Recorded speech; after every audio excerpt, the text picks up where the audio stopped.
lost the connection with him. We'll try to reconnect. But joining us also now for this discussion are a political analyst Gyanendra Mishra, senior journalist Bipin Sharma, and editor of the Sunday Guardian, Ms. Joyita Basu. They all join us. Thank you very much to you all for joining us. Why don't we start with Ms. Basu?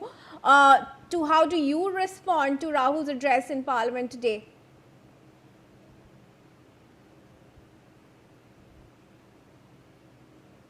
Can you hear me? Yes, please go on.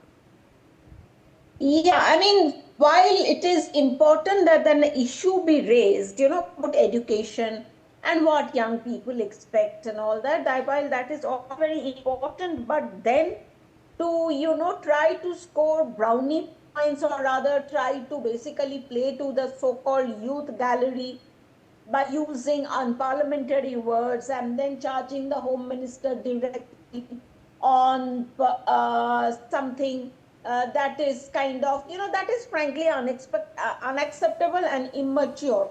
And as the speaker also said, as Kiran Rijiju also, I was just listening to it right now, as Kiran Rijiju has also said, I mean, if you have to make certain charges against the Home Minister or anybody, you have to first of all give a notice and you have to place in Parliament the proof why you are, making such comments.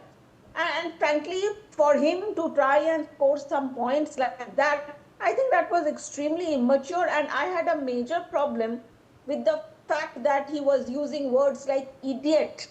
And while talking about the government, idiots, they said idiots. I mean, what exactly are you trying to do? I mean, his sister also yesterday talked about Gomutra, about the IIT director of Chennai. Because, see, they think... Start your point. The thing is, you see, what exactly is this whole Gen Z about? These are primarily Instagram influencers. As I was mentioning, I know my nephew, 15-year-old going on 16, and I think it is now the alpha generation, even younger than Gen Z. I mean, they are saying that what is this about? This is all about making reels and nothing more. And then to think that, they're bringing a revolution. And if Rahul Gandhi starts thinking, abusing people, and using words like idiots and say what his sister thought, Gomutra, you're talking, labeling the whole government as Gomutra Brigade and all that. I mean, if they think that is going to... All right. No, Ms. Basu, I wouldn't agree with anyone, generalizing an entire generation. Everybody has different interests and it has worked on to their favor. They've had their demands met. They've seen the resignation of the education minister, which was merited. If you are going to interrupt me. Because 21 students have lost their lives. Mr. Bipin Sharma, how do you respond?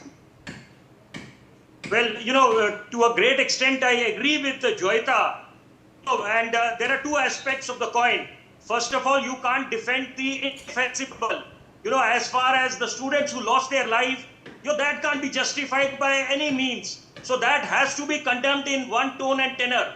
But the other aspect is that look at, because we have huge expectations from our Gen Z, and they are a responsible lot. But then if, slogans of getting away with 370, Article 370, 35 needs to be introspected. As far as the lathi charge is concerned, definitely, that has to be condemned, stringent action has to be undertaken. But then the other key aspect is that, were there actual protesters there? And what was the percentage of the genuine protesters in the Jantar Mantar protest march? That, went on for days together. So I think that also is a very key aspect. And if someone is saying that we'll turn India All right, we'll have to interrupt you there, Mr. Sharma. We have a Union Minister, Piyush Goyal, giving an address outside the Parliament. Let's cut across to that.